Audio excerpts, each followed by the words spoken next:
우리가 계속해서 회복에 대한 말씀을 나누고 있습니다. 어인 루처의 회복의 하나님을 붙들라라고 하는 책을 보면서 우리들의 삶에 이런 어려움을 당할 때 하나님이 어떻게 회복시켜 주실 수 있는가, 오늘 6번째 말씀으로 삶에 불만이 가득할 때, 이 얘기를 들으니까 꼭 내가 들어야 될 얘기처럼 들리죠? 네, 삶에 불만이 가득할 때 하나님께서 어떻게 우리를 회복시키실 것인가. 제가 지난 주간에 말씀을 다시 한번 정리하면서 읽었던 책 중에 그런 이야기가 나오더라고요. 어떤 교회의 목사님 그리고 전도사님 둘 함께 사역을 하는데 참 열심히 사역을 했던 것 같아요. 그러나 이렇게 목사님과 전도사님 사이에 그렇게 만족할 만한 관계는 아니었던 것 같습니다. 열심히 기도하고 있는데 하나님께서 그 모습을 보시더니, 그래 너희들이 참 수고하는구나, 애쓰는구나. 그래서 하나님께서 나타나셔서 말씀하셨대요. 내가 너희들의 모습을 보니 너희들의 소원을 한 가지씩 들어주고 싶다, 얘기해라. 그랬더니 전도사님 하나가 빨리 이야기하더래요. 목사님하고 관계도 좀 그러니까, 저에게 소원이 있는데 지금 우리나라에서 제일 잘 나가는 교회에 제일 좋은 전도사로 만들어주세요. 이야기가 끝나자마자 펑 하더니 사라진 거예요. 전도사 한 사람이 보고 있다가 바로 소원을 얘기하는 거예요. 저에게 소원이 있습니다. 제가 나온 신학교에 제일 잘 나가는 좋은 교수가 되게 해주세요. 펑 하고 전도사님 둘이 다 사라졌어요. 목사님이 그것을 보더니, 하나님, 다음 주에 예배를 드리려면 저 전도사들이 꼭 필요합니다. 불러주세요. 그래가지고 다시 나타났어요. 우리들이 원하는 소원, 우리들이 원하는 길, 우리는 참 가고 싶은데 나 때문이 아니라 누구 때문에 우리들이 원치 않는 자리에 앉아 있을 때가 많이 있습니다. 사실 우리의 불만족이라고 하는 것들, 내가 열심한 대로, 내가 심은 대로 거둘 수 있다면 그것이 참 축복인데, 우리의 인생은 나 때문만이 아니라 누군가 때문에 어려움을 당할 때도 참 많이 있습니다. 그래서 우리는 억울하다라고 생각할 때가 있죠. 여러분들의 가정 일반 생활뿐만 아니라 특별히 여러분들의 직업에 있어서 내가 만족하지 못하는 것, 그것 참 어려운 일이기도 합니다. 성경에 나오는 인물들 가운데 제가 보기엔 참 억울한 사람이 하나 있다면 여호수아와 갈렙일 것 같아요.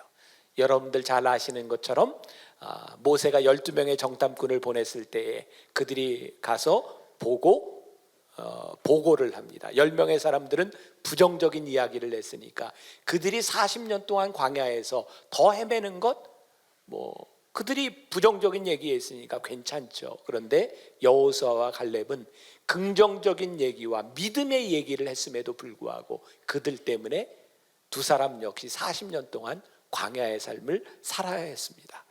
얼마나 억울합니까? 이거는 너무 불공평한 것 아닙니까? 나는 잘못한 것이 없는데 왜 그래야 합니까? 사실 우리의 공동체라고 하는 것은 나의 잘못뿐만이 아니라 누군가의 잘못 때문에 우리는 고통을 당합니다. 우리의 가정에서 누구 한 사람이 잘못함으로 인해서 누군가가 빚을 보증 쓰는 것 때문에 경제적인 고통을 당해야 하기도 하고, 우리 민족 가운데도 누군가의 잘못한 것 때문에 우리들이 함께 고난을 당해야 할 때, 그것은 참 우리들에게 불만족스러운 일이기도 합니다. 가족이기 때문에, 공동체이기 때문에 우리가 그렇게 고통을 당해도 되는 것인가? 나의 삶에서 나의 선택이 아니라 누구 때문에 어쩔 수 없이 당하는 고통은 우리로 하여금 우리를 참 억울하게 만드는 것이기도 합니다. 그런데 오늘 본문 말씀에 보니까 우리의 상황이 어떠하든지, 우리들이 얼마나 불만족스럽든지 그것에 대한 어떤 해명도 없이 너희들은 열심히 그리고 부지런히 주를 섬기라라고 말씀합니다. 사실 우리들이 예배 시간에 오늘 듣고자 하는 이야기, 여러분들이 원하는 이야기, 그리고 하나님이 여러분들에게 주시고자 하는 이야기는 참 다를 때가 많이 있습니다. 어떤 분들은 그래서 예배를 드리고 말씀의 상처를 받기도 합니다. 내가 수용하지 못하는 것 때문에, 내가 용납하지 못하는 것 때문에 그 말씀이 걸림돌이 되기도 합니다. 그러나 하나님은 우리들에게 말씀합니다. 그 말씀이 너희들에게 걸림돌이 될 때 그 말씀이 살아있는 것이고, 그 말씀이 너희들을 때로는 불쾌하게 만들 때 너희들이 그 말씀 앞에서 반응할 수 있을 때다. 오늘도 새벽 일찍 제가 어머니 기도실에서 기도를 하는데 오늘 난방이 들어오지 않아서 새벽에 참 춥게 기도를 했어요. 기도하면서도 제가 기도하면 늘 빼놓지 않는 것, 하나님, 제가 오늘 말씀을 들고 섰으나 하나님, 어떤 사람의 만족을 위한 것이 아니라 누군가의 가슴속에 이 말씀이 걸림돌이 되게 하여 주시사 넘어지게 하시고 깨어지게 하시고 하나님 말씀 앞에서 반응하게 하여 주옵소서. 오늘 제가 하는 이 설교가 여러분들의 마음에 들지 않을 수 있어요. 그러나 하나님의 말씀일진된 여러분들이 말씀 앞에 반응하는 시간이 되기를 간절히 소원합니다. 예로부터 기독교에서는 직업, 그 job이라고 하는 말보다는 소명이라고 하는 vocation이라고 하는 말을 더 많이 씁니다. 여러분들이 살아가면서 여러분들이 갖고 있는 그 job이 하나님의 소명과 일치하면 얼마나 좋겠어요. 너무 기쁘지 않아요? 내가 이 일을 해서 돈을 벌고 먹고 사는데 이게 정말 하나님이 나에게 주신 사명이야. 그러나 불행하게도 많은 사람들이 그런 소명과 우리들의 생활, 이 job과 일치하는 경우보다는 어쩔 수 없이 그 일을 하는 사람들이 많다는 거예요. 통계해 보니까 72.6%의 사람들이 언제든지 직장을 옮기려고 생각한답니다. 71%의 사람들은 내가 지금 하고 있는 일에 대해서 불만족스럽게 생각하고 있다고 합니다. 여기 있는 사람들이라고 다르지 않겠죠. 근데 하나님께서 오늘 우리들에게 불만족스러운 이 상황 가운데서 뭐라고 말씀하십니까? 그래, 마음에 안 드는데 때려쳐라. 그게 여러분들 마음에 들을지, 아니면 마음에 안 들어도 참고 견뎌라. 그게 여러분들 마음에 들을지, 어쩌면 그 어떤 것도 여러분들에게 만족을 주지 못할지 모르겠어요. 물론 우리가 직업을 선택하기 전에 우리들이 신중하게 말씀 앞에서 결단하고, 하나님, 이 길이 하나님이 저를 부르신 길입니다 라고 결단할 수 있으면 얼마나 좋겠습니까? 그런 면에서 저는 참 행복한 사람 중에 하나인 것 같아요. 저는 열심히 제가 좋아하는 목회만 하면 먹는 문제가 다 해결되고, 제가 행복해 보이죠? 전 너무 좋아요. 목회하는 게 얼마나 감사한지 몰라요. 그러나 목회자들 가운데도 그런 소명과 먹고 사는 문제가 해결되지 않는 것 때문에 어려운 사람, 여러분들 가운데도 그런 사람이 얼마든지 있겠죠. 정말 우리들이 억울한 것 중에 하나, 부지런하여 게으르지 말고 열심히 주를 섬기라 라고 하는데, 아니, 하나님, 제가 언제 게을렀어요? 저 게으르지 않고 정말 열심히 살아가는데 왜 저에게 만족이 찾아오지 않는지, 어쩌면 열심히 살지 않은 것 때문에 불만보다 여러분들이 열심히 살았음에도 불구하고 여러분들에게 찾아오는 불만족이 여러분들을 더 힘들게 하는지 몰라요. 여기에 많은 사람들이 그 인생의 문제를 안고 그렇게 살아갑니다. 제가 말씀을 준비하며 성경에 있는 인물들을 생각할 때 진짜 억울한 사람 중에 하나가 모세가 아니었을까라는 생각이 들었어요. 모세 40년 동안 왕자로서 교육도 받고 그가 소셜 포지션도 있고 권력도 있을 때 하나님께서 그에게 마음 주셨잖아요. 내 민족을 긍휼히 여기는 마음. 그래서 모세는 그 마음 때문에 어느 날 애굽 사람에게 맡고 있는 히브리 민족이 불쌍해서 때려서 죽였어요. 그가 잘못된 마음이 아니라 민족을 사랑하는 마음 때문에 저지른 그 일로 모세는 도망자가 됩니다. 하나님, 저 사명자로 살고 싶었는데 제가 왜 살인자가 돼서 도망가는 인생을 살아야 합니까? 모세는 게으렀기 때문도 아니고 그가 능력이 없었기 때문도 아니고, 그렇게 모세가 미디안 광야로 이렇게 도망자의 생활을 할 때 한 우물가에서 당시 미디안의 제사장이었던 루엘의 딸들, 그들이 양들과 가축에게 물을 먹이러 왔을 때 그들을 방해하는 무리들을 이렇게 대항해서 도와준 것 때문에 그 딸들이 집에 가서 이야기하죠. 어떤 애굽 사람 하나가 우리를 도와주었습니다. 가만히 생각해 보세요. 이 미디안이 얼마나 촌이었는지. 그 유명한 모세, 아마 모세가 입고 있는 옷도 어쩌면 왕자의 옷이었을지 모르는데 몰라보는 거예요. 기분 나쁘죠. 왕자인데 몰라보니까. 그런데 아버지가 초대합니다. 그래, 그 사람이 너희를 구해줬다고 집으로 초대해라. 그래서 밥을 먹고, 그래도 어떤 카리스마나 이런 게 있었던 것 같죠. 루엘이 바로 그의 딸 중에 하나를 모세에게 줍니다. 옛날에는 그냥 주문 받았겠죠. 그래서 같이 동침하게 되었고 결혼하고 십보라라고 하는 그 딸을 통해서 아이를 낳습니다. 모세가요, 얼마나 그의 인생이 괴로웠으면 그 첫 아들을 낳고 이름을 게르솜, 이방에서 객이 되었다. 제가 오늘 말씀을 전하다 깨달은 건데 우리나라 말하고도 좀 비슷해요. 게르솜, 괴로웠나 봐요. 모세가 아들을 낳고 그가 붙였던 이름이 게르솜이었어요. 이방에서 객이 되었다. 지금 그의 인생은 만족할 만한 일들이 전혀 없는 그런 인생을 살아갑니다. 어인 루처의 회복시키시는 하나님을 붙들라라는 책에 보면 재밌는 표현이 나와 있어요. 40년 동안 모세가 들은 가장 지적인 말은 양의 울음소리였다. 모세는 그런 인생을 40년을 살아갑니다. 그런데 오늘 그 모세를 하나님이 찾아와서 만나주셨고 모세를 소명자로 세워주셨어요. 모세의 상황이 어떠하든지, 여러분들의 상황이 어떠하든지 하나님께서 오늘 우리들에게 하시는 말씀이 뭐냐면 열심을 품고 주님을 섬겨라.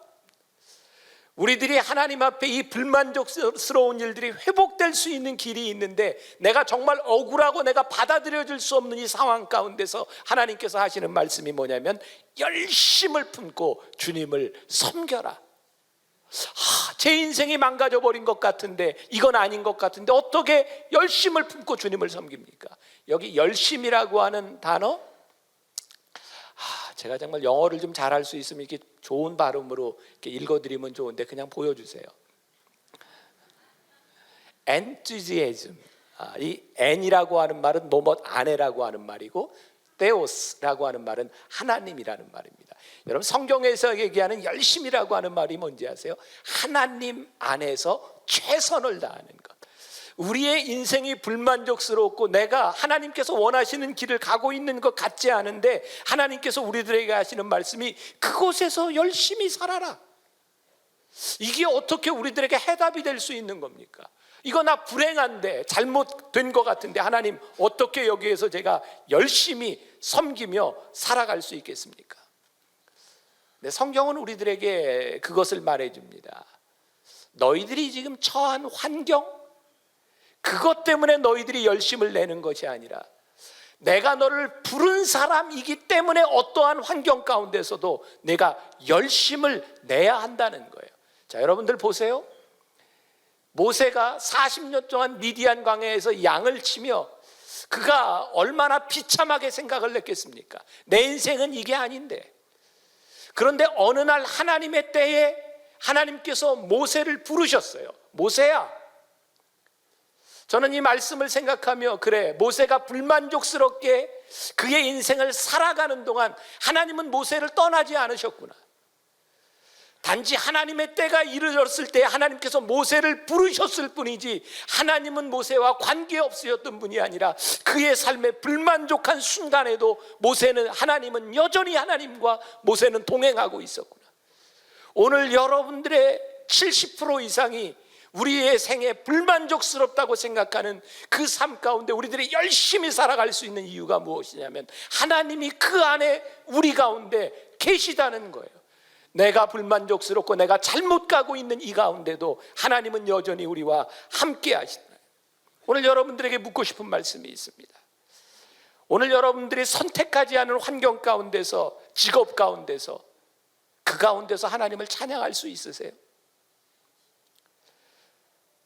여러분들을 힘들게 하는 동료, 여러분들을 힘들게 하는 여러분들의 윗사람 사장, 그 사람들을 위해서 여러분들이 기도할 수 있으세요?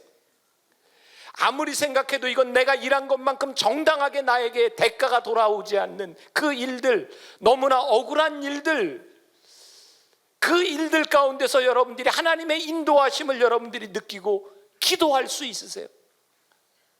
여러분들에게 정말 힘든 일일지 모르지만 하나님께서 우리들에게 요구하시는 것이 뭐냐면, 너희들이 지금 어떠한 상황에, 너희들이 아무리 불만족스러운 일 가운데 있다 할지라도 그곳에서 너희들이 하나님을 찬양할 수 있으면 좋겠다. 그곳에서 하나님을 예배할 수 있는 자가 있으면 좋겠다. 왜? 내가 너희를 버린 것이 아니라 그 불만족스러운 가운데서 내가 너와 함께하기 때문에 그곳에서 내가 예배하는 사람이 되었으면 좋겠다. 요즘 대선 때문에 여러분들 마음이 싱숭생숭하죠? 제가 이런 얘기 하면 안 되는데 몇 주 전에 참 누구 뽑으라고 얘기했다가, 제가 누구 뽑으라 그랬죠? 착한 사람 뽑으라고. 이 정치 얘기하면 안 되는데 착한 사람 뽑으라고. 근데 문제는 착한 사람이 없대네요. 그래서 고민스럽다고 저에게 메시지를 보냈어요. 그게 누군지 얘기해 달라고. 참 힘든 얘기입니다. 요즘 그 대선 그 토론하는 데 보니까 어떤 토크쇼에서 요즘 대통령 되려고 하는 사람들의 문제가 뭐냐면, 내가 무엇을 하겠다고 하는 것이 아니라 누구가 잘못됐다고 이야기를 하면서 그 사람이 찍어서 자기를, 싫어서 자기를 찍게 만든다는 거예요. 결국 누가 대통령이 돼도 그 사람을 지지하는 사람이 아니라 저 사람 싫어서 대통령 만들 거라는 얘기. 얼마나 비극적인 이야기입니까? 그러나 그 어떤 누구가 대통령이 되어도 우리 크리스찬들이 해야 될 일이 있는 거예요. 내가 아무리 싫어도 그 사람이 우리나라의 대통령이기 때문에 그 사람을 위해서 기도할 수 있는가? 이거 굉장히 어려운 일인데 굉장한 도전을 주는 이야기입니다. 우리나라 근세기 역사 가운데 한 번도 우리는 대통령 전 정권이 잘했다고 이야기한 적이 한 번도 없어요. 대통령 선거를 할 때마다 우리나라는 최악의 상황이었고, 망해야 될 나라가 아직까지 망하지 않고 여기까지 온 걸 보면 이건 기적 중에 기적이기도 합니다. 우리는 한 번도 만족스러운 인생을 살아가지 못했어요. 늘 불만족스러웠어요. 저는요, 제가 분명히 하나 믿는 것이 있습니다. 이 민족 가운데 불만족스러웠던 것으로 이야기한다면 이 민족은 존재할 수도 없었을 거예요. 그러나 하나님께서 곳곳에 기도하는 하나님의 사람들을 심으셔서 이 나라와 이 민족을 위하여 나에게 불만족스러울지라도 그 기도하는 소리를 들으시고 하나님이 우리 민족을 여기까지 인도하여 주신 것이 아닌가. 우리들에게 소망은요, 불만족스러운 일을 포기하는 데 있는 것이 아니라 불만족스러운 가운데서 하나님을 예배할 수 있느냐, 그것이 하나님이 세워준 사람들의 특권이기도 합니다. 오늘 여러분들에게 주보에 제가 책을 하나 소개했습니다. 신앙서적은 아니지만 비서처럼 하라라고 하는 책인데, 제가 우리 직원들에게 꼭 읽으라고 이야기합니다. 비서로 시작해서 기업의 사장이 된 사람, 그 이야기를 들으면서, 그 책을 보면서 제 마음에 와닿았던 것 중에 하나가, 자신이 모시고 있는 상사를 가장 잘 보고 배울 수 있는 것이 비서인데, 비서처럼 하면 무엇을 해도 성공할 수 있다는 거예요. 제가 우리 사역자들한테, 제 방에 있는 사람들한테 가끔 그런 얘기를 합니다. 제가 좀 못된 사람은 아닌지 모르겠어요.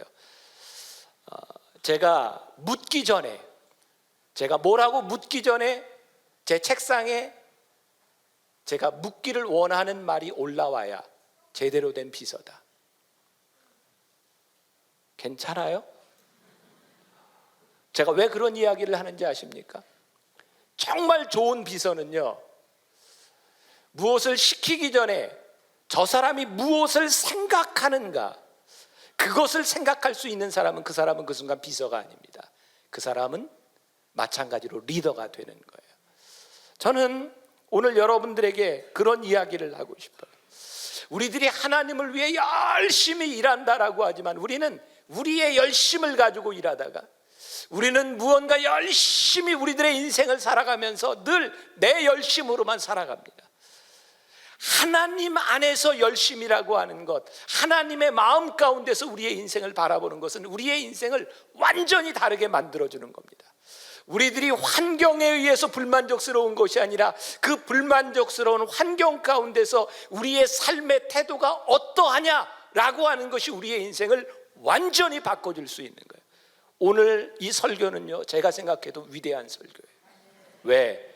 여러분들의 태도가 바뀌어지면 여러분들의 인생이 바뀌어질 수 있고, 여러분들의 지금의 불만족스러움이 여기서 끝나는 것이 아니라 열심으로 하나님 앞에 살아가는 사람들을 하나님의 때에 여러분들을 부르실 수 있기 때문에 그 소망이 여러분들로 하여금 열심으로 부지런히 하나님을 섬기게 할 수 있기 때문입니다.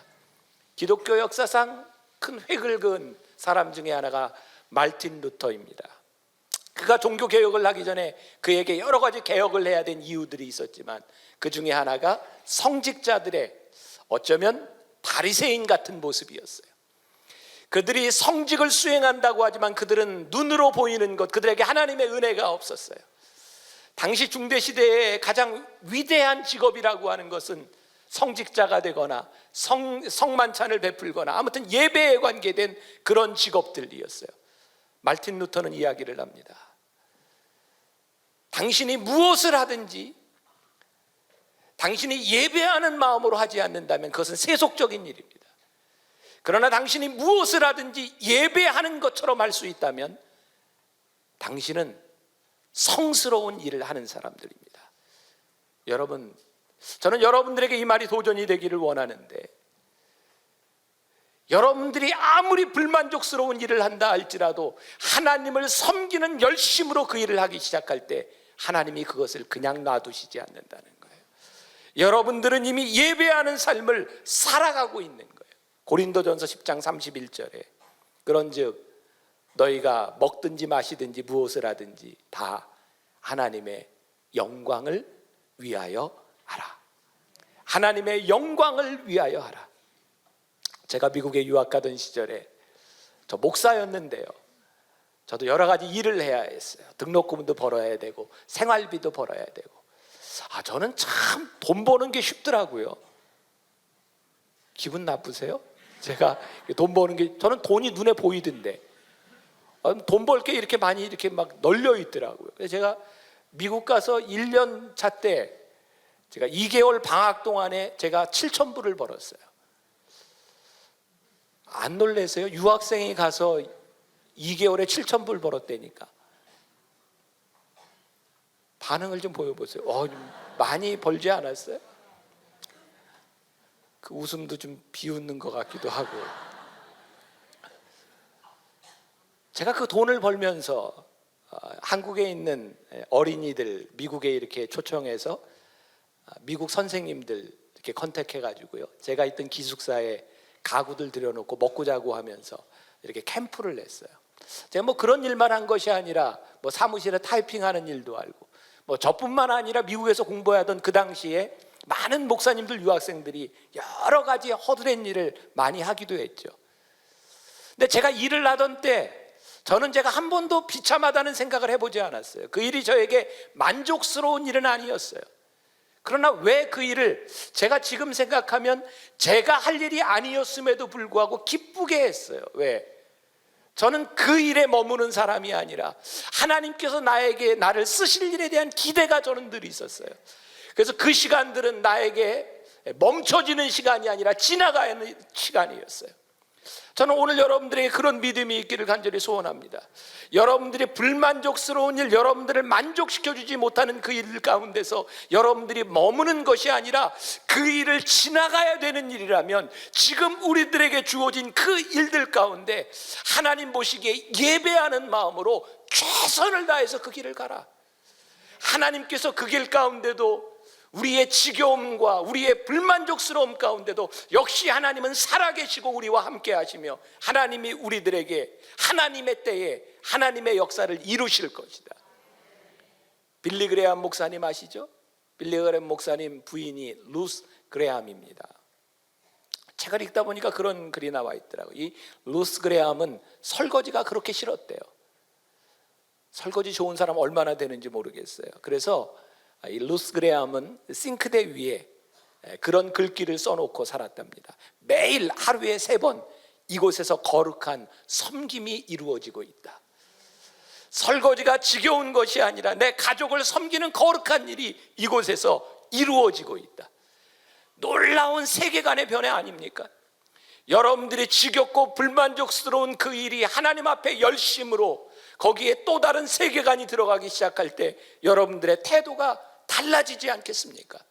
제가 오늘 이 설교가 위대하다고 생각하는 것은 제가 하기 때문에 위대한 것이 아니라 이 말씀이 위대하기 때문입니다. 여러분들의 인생을 바꾸어 놓을 수 있기 때문입니다. 여러분들을 통해서 하나님이 일하실 수 있는 일이 되기 때문에 오늘 이 설교가 위대하다는 겁니다. 구체적으로 여러분들에게 몇 가지 이야기를 합니다. 첫 번째, 우리들에게 주어진 일 가운데서 아무리 불만족스럽다 할지라도 인내하라는 말입니다. 우리가 너무나 많이 들어온 이야기입니다. 인내하라, 인내하라. 많이 들어왔고 가장 힘든 일이기는 하지만 인내 없이 이루어지는 일은 하나도 없습니다. 야고보서 1장 2절부터 4절까지 말씀 우리 같이 한번 봉독합니다. 내 형제들아, 너희가 여러 가지 시험을 당하거든 온전히 기쁘게 여기라. 이는 너희 믿음의 시련이 인내를 만들어내는 줄 너희가 알미라. 인내를 온전히 이루라. 이는 너희로 온전하고 구비하여 조금도 부족함이 없게 하려 함이라. 여러 가지 시험을 당하거든 온전히 기쁘게 여겨라. 이게 참 어려운 일인 것 같은데 기쁘게 여기랍니다. 왜냐하면 우리의 인내를 통해서 하나님이 온전히 만들어가고 계시기 때문에. 모세가 광야에서 양을 치고 살았지만 하나님이 그를 떠나지 않은 증거, 어느 날 하나님이 그를 찾아오셔서 그를 부르셨다는 거예요. 하나님은 떠나 계시지 않아요. 여러분들의 불만족스러운, 아니 여러분들 때문에 누군가가 저질러는 일 때문에 내가 피해를 당하고 아픔을 입는 그 순간에도 하나님이 여러분들을 떠나지 아니하시고 네가 그 가운데서 열심히 살아라. 인내가 너희에게 기쁨을 이루는 날이 너희에게 오리라. 갈라디아서 6장 9절 말씀, 우리가 선을 행하되 낙심하지 말지니 포기하지 아니하면 때가 이름에 거두리라. 때가 이름에 거두리라. 참 저 사람이 똑똑하다라고 생각할 때가 언제입니까? 저는 만족할 수 없는 삶을 사는 그 가운데도 묵묵히 선을 포기하지 않고 살아가는 사람, 참 똑똑한 사람이라는 생각이 듭니다. 오늘 예배를 마치고 여러분들이 나가면 여러분들이 나가서 일하는 일터가 여러분들에게 그렇게 만족스럽겠습니까? 하나님은 우리들에게 말씀하십니다. 내가 네 일터를 만족하게 바꿔주리라고 하는 것이 아니라 네가 만족하지 못하는 그 일터에서 내가 너와 함께하리라. 네가 그곳에서 열심히 살아라. 내가 너와 함께하리라고 하나님께서 말씀하십니다. 유대인의 격언에 이런 말이 있어요. 힘든 때를 견뎌내지 못하는 자는 살아생전에 좋은 날을 보지 못하리라. 말을 바꾸면 힘든 때를 견뎌내야 세상에서 좋은 날을 보리라. 하나님은 여러분들에게 기쁜 일만 만들어주시는 분이 아니라 힘든 가운데 여러분들의 인생을 바꾸어 주시는 분이 우리 하나님이세요. 제가 어제 초하루 기도회 때 그런 이야기를 했습니다. 아랍의 속담에 햇빛만 비치는 곳은 사막이 된다. 고난이 우리들에게 왜 유익인지 아세요? 그 일들을 통해서 하나님께서 우리들을 만들어 가시고 여러분들의 불만족스러운 일들 가운데서 하나님이 여러분들을 빚어 가시기 때문이에요. 그래서 첫 번째 인내하라. 두 번째 소탐 대실하지 말아라. 한 번쯤은 여러분들이 그런 경험을 해보셨을 것 같아요. 아이들 키우면서 애들이 이제 막 1살, 2살 이렇게 가면 손님들이 오면 애들이 인사하고 뭐 이렇게 절도 하고 세배도 하고 하면 이렇게 돈을 주죠. 그럼 10,000원도 주고 뭐 이렇게 지폐로 돈을 주면 엄마들이 손님 간 다음에 꼭 애들한테 동전 주면서 이게 좋은 거야. 그리고 이렇게 바꾸죠. 애들이 가치를 모를 때 일어나는 일입니다. 게다가 또 그 형제가 좀 있다면 그 동생한테 언니 오빠들이 아주 살살 꼬셔가지고 이게 좋은 거라고 바꿉니다. 애들은 바꿔요. 왜? 진정한 가치를 알지 못하기 때문에. 지금 내가 알고 있는 가치만을 알고 있기 때문에 큰 것을 놓치게 되어 있어요. 우리의 인생이요, 늘 우리의 눈앞에서 눈에 보이는 것, 우리는 불만족스러운 가운데서 내 불만족을 해소시켜 줄 수 있는 그것이 진리라고 생각할 때가 많이 있어요. 그러나 하나님의 뜻을 벗어난 그 어떤 것도 진리가 되지 못합니다. 우리 교회에 아마 여기 지금 예배 드리고 있을 텐데, 코즈비, 코리아 주니어 빅밴드라고 하는 청소년 그룹이 있습니다. 그 단장 집사님이 한 번은 저에게 그런 이렇게 문의를 한 적이 있어요. 목사님, 1화에서 만나자고 하는데 어떡할까요? 1화에서 만나자고 하는 이야기는 이 팀을 후원하겠다고 하는 겁니다. 이 아이들이지만 청와대에 가서 공연도 하고 성남시 홍보대사로 활동하기도 하고 아이들이 재미있게 연주들을 잘해요. 저에게 묻는 겁니다. 목사님, 어떻게 하면 좋을까요? 그때 저에게 생각났던 것이 뭔지 아세요? 이 팀이 잘 나가려면 돈이 필요한데, 이 성남 1화에서 돈을 준다고 하는데 이게 부담 없이 아무 문제 없이 돈을 받을 수 있는 방법이 없을까? 그런 방법이 있을까요? 제가 기도하는데 하나님께서 저에게 딱 떠오르게 하신 말씀이 소탐대실이었어요. 제가 그렇게 문자를 보냈던 것 같아요. 그 코리아 주니어 빅밴드가 만들어질 때 하나님을 찬양하고 하나님께 영광을 드리겠다고 만들어졌는데, 지금 어렵기 때문에 만일 1화에서 도움을 받는다면 그것이 당장의 도움이 될지는 모르지만 이 코리아 주니어 빅밴드가 만들어진 이유는 사라집니다. 더 이상 하나님이 영광을 받으실 수 없습니다. 소탐대실하지 않기를 원합니다. 우리는 늘 우리들 눈앞에 보이는 것들 때문에 가장 중요한 것들을 잃어버릴 때가 많이 있어요. 여러분, 오해하지 마세요. 절대 오해하지 마세요. 누구에게 제가 어떤 비난을 하거나 그렇게 하는 이야기가 아니에요. 오늘 제가 하는 이야기들이 여러분들에게 조금 걸림돌이 되면 좋겠다는 생각을 합니다.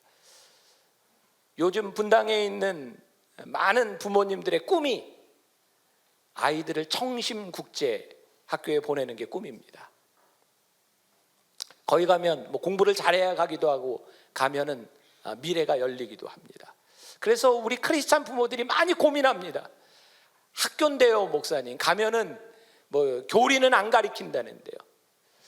그런데 청심에 다니고 있는 아이들이 교리를 가르치지 않는데, 거기를 다니고 나면 문선명, 이제 세상을 떠난 그 사람에 대한 아주 좋은 이미지를 가지게 됩니다.